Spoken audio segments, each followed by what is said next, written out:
Today the goal is to remove the intake and the exhaust manifold off this 61 Ford.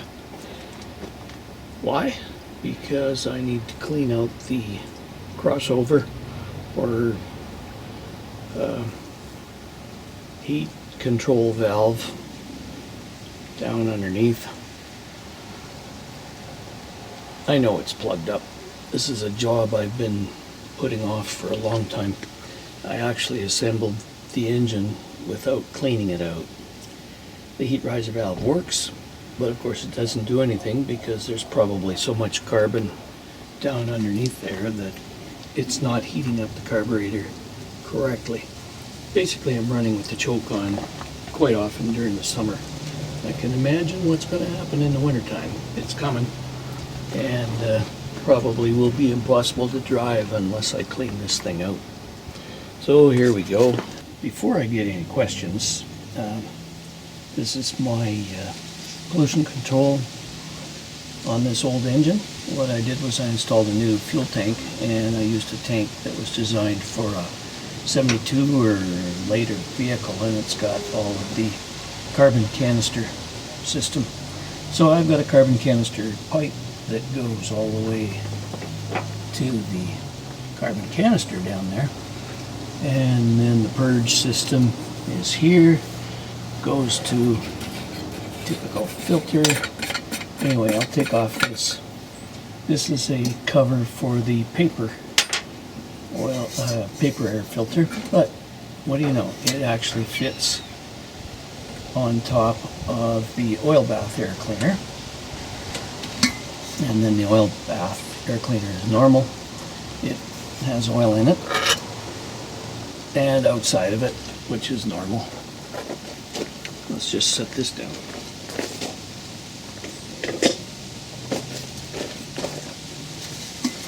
So this outer canister, I cut a hole in it, and I've got a filter in there. I hope it works. I'm assuming it works. So once you start the vehicle, it sucks the fumes out of the carbon canister way down there. But what's the benefit? I've got a sealed gas cap now, and I can actually park this in my garage, and when I park it in the garage, I don't get the fumes. And before, any expansion would come out of the filler cap and the inside of my garage, which is connected to the house. It would smell like gasoline. There we are.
What's that, you say?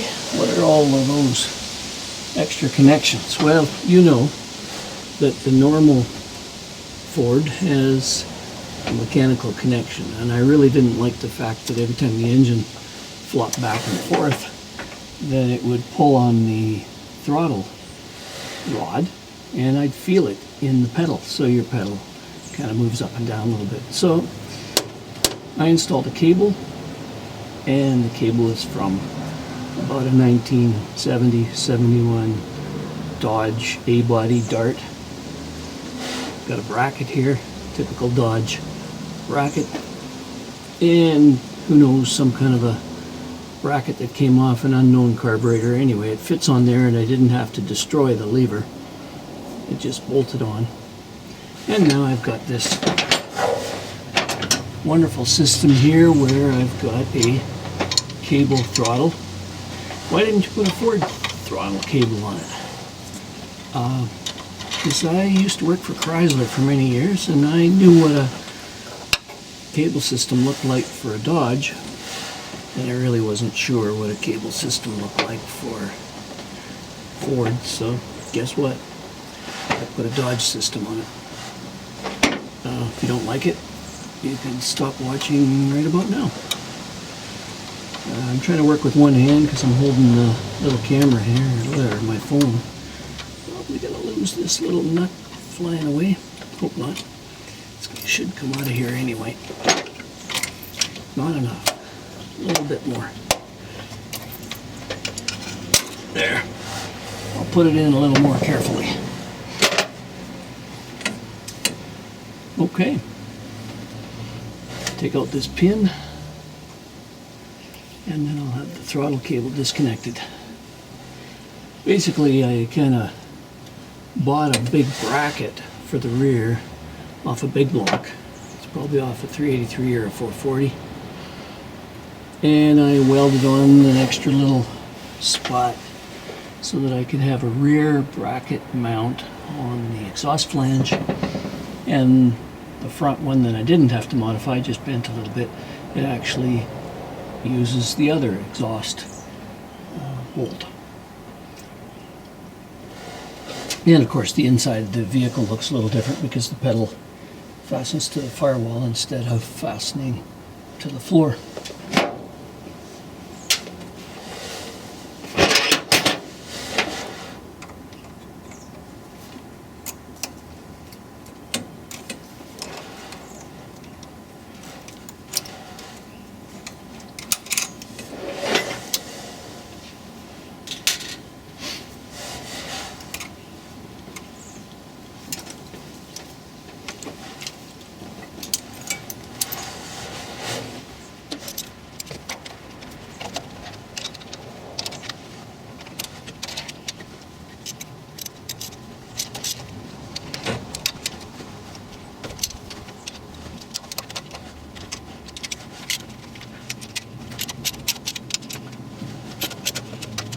Okay, everything is very tight right now, so I should be able to remove everything.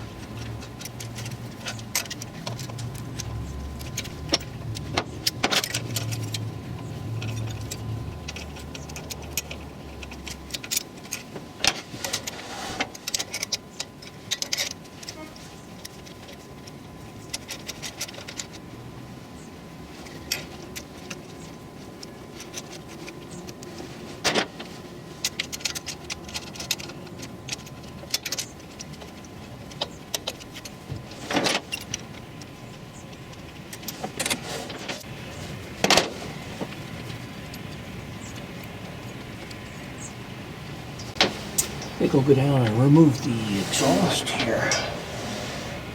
5/8.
the garage. Start by taking off the carburetor because I know I don't need that on there.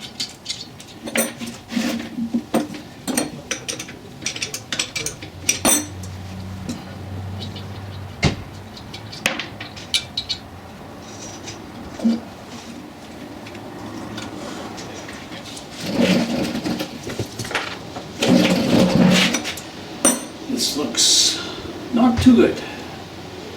This never lines up correctly. I think I'm going to try and bend that a little better before I put it back together. Meanwhile, take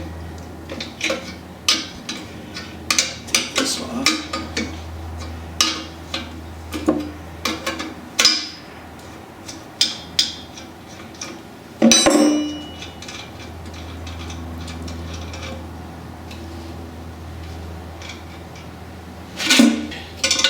Half an inch.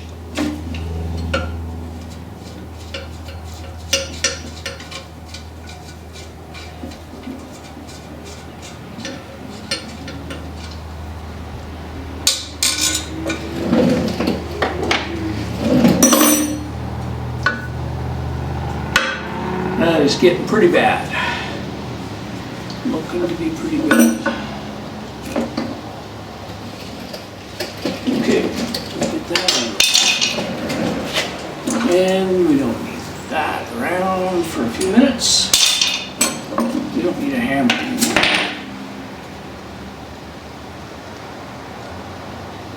I don't want to ruin that. I'll take that off. Let's see if that goes that way.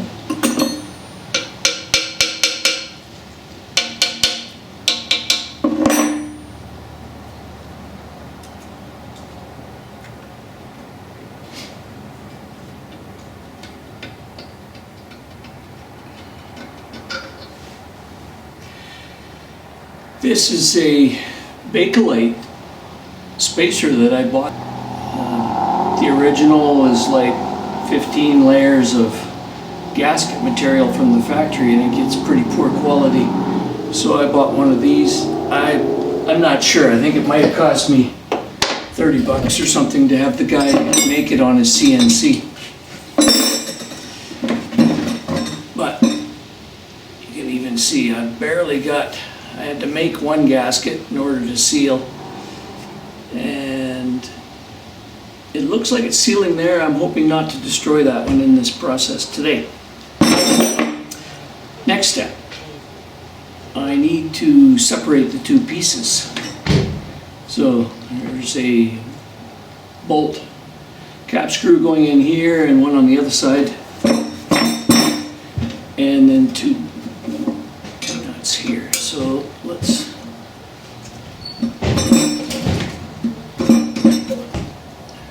see if I can do this without ruining my gaskets.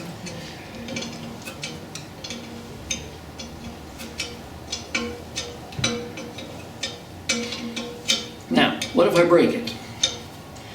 What if I do something crazy and I crack an intake or I crack an exhaust? Well, you know that there will be a problem. However, I've got a few spare manifolds, sets of manifolds.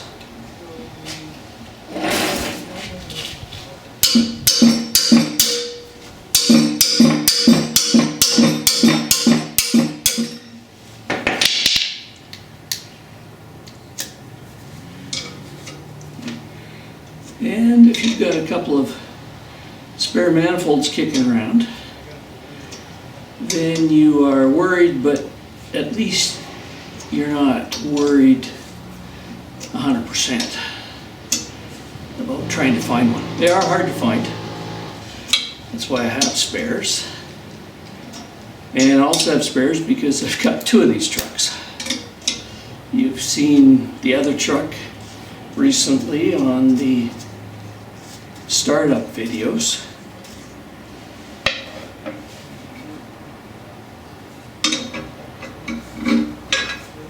Okay, that out of the way.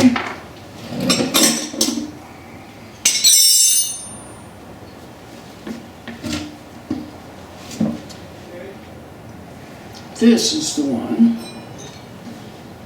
where I'm hoping that I don't cause any damage. I could break a bolt off.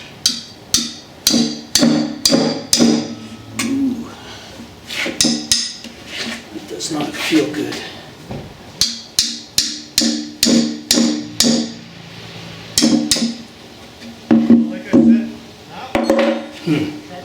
That is not moving. That is so soft. And my socket is ruining that bolt. I suspect it's just going to snap right off, right in there, and then I'm going to have a frozen stud. So I've got me a propane torch. And let's just put a little bit of heat on this.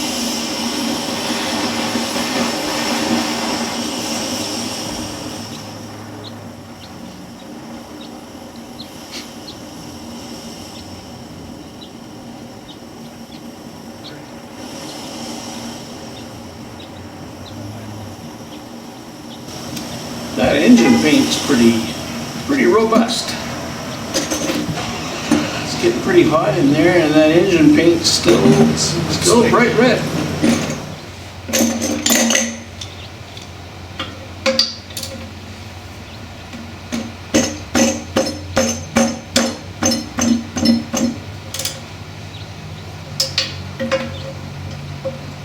Ha! Something's turning. Let's go back the other way a little bit.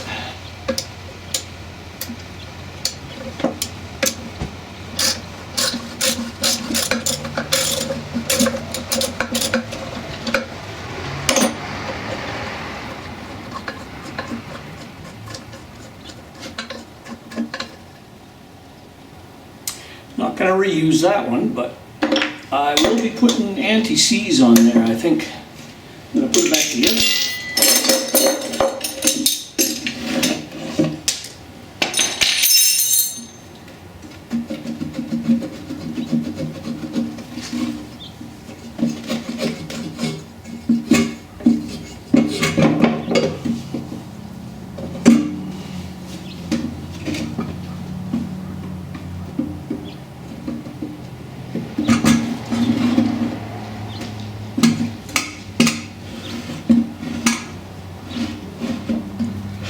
Okay, I'm actually hoping to see something really bad in here.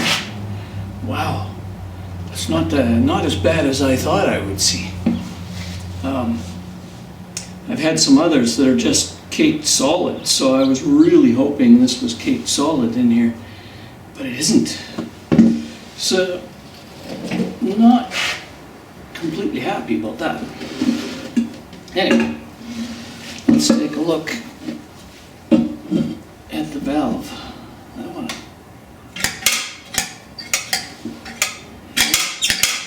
Still was flapping. Now I know it gets stuck right at the bottom, so I will clean it out in there a little bit.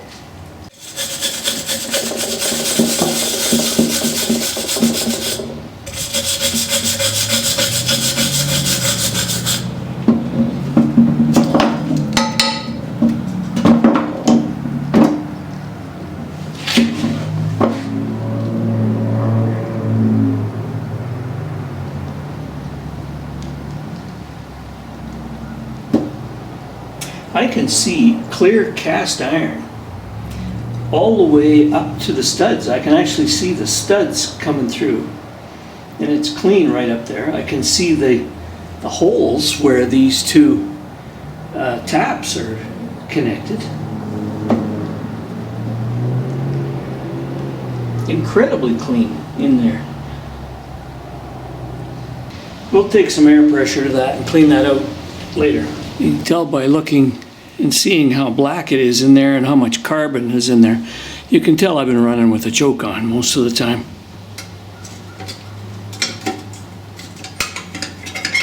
There, now it doesn't get stuck. It doesn't move very far, does it? So I've got some muffler cement here. I don't know if you're supposed to put this in here or not, but there is no gasket. So I'm going to put just a very small amount of this muffler cement. I'll show you why in a second. When I was filing this flat, there's a little bit more rust on the inner edge, so I'm a little worried that there might be a leak there, and this probably is going to catch that. Okay, that's the muffler cement. Now, on each of these threads and on my hand, I have some anti-seize compound.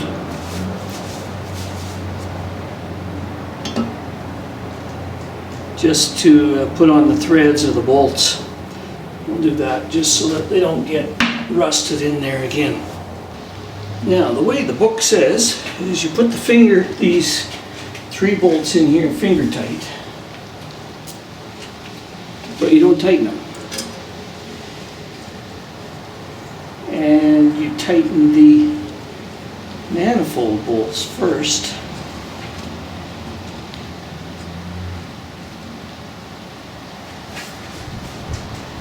And then tighten these afterwards. So,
okay, finger tight. I did not show all of the reassembly because it's just opposite of taking it apart.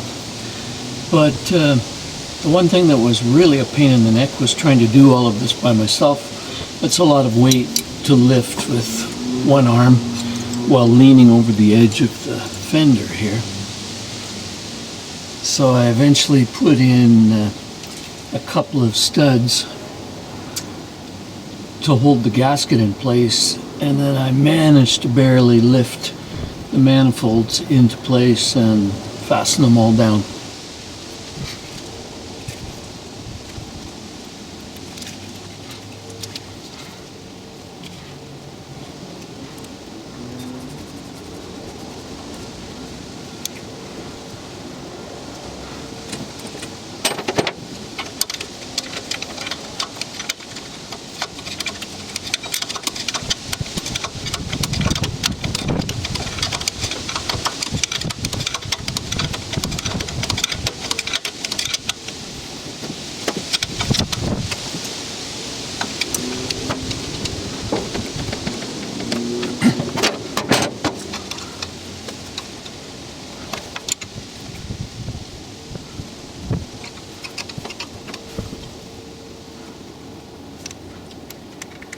And I know I'm still going to need a choke or I'll never get it started, so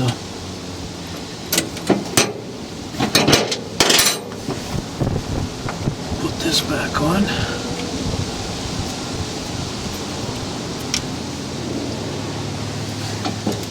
And let's see how far it is.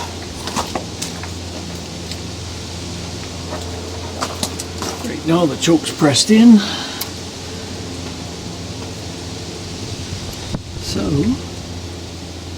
that should be about right.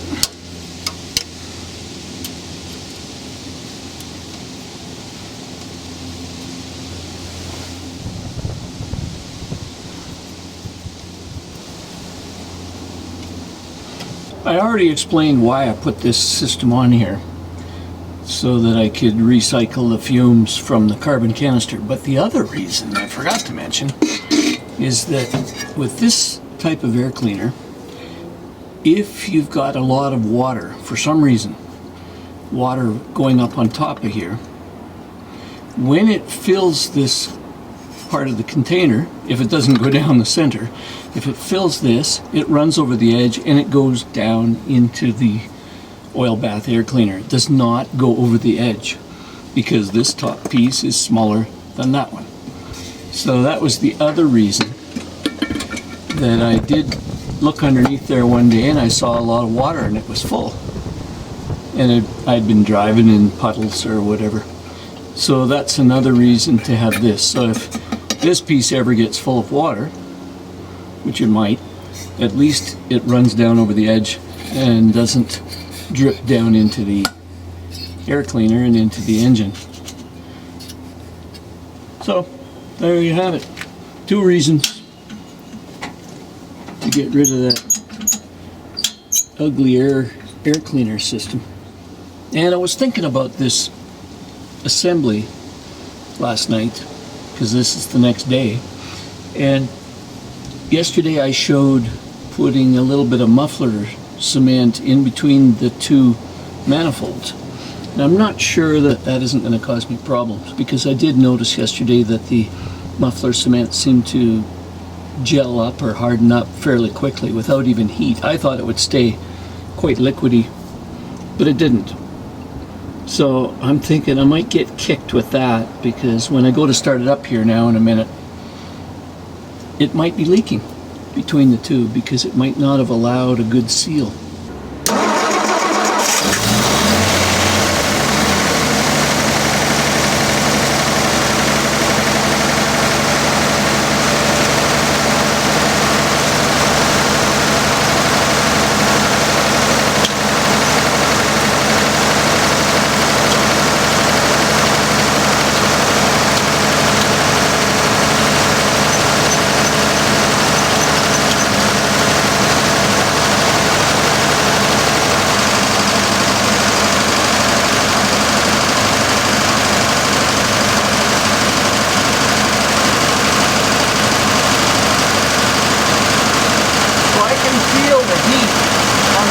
Manifold. I'm not going to put my hand on the exhaust, but I can certainly feel the heat up here. And that's where the heat's supposed to be.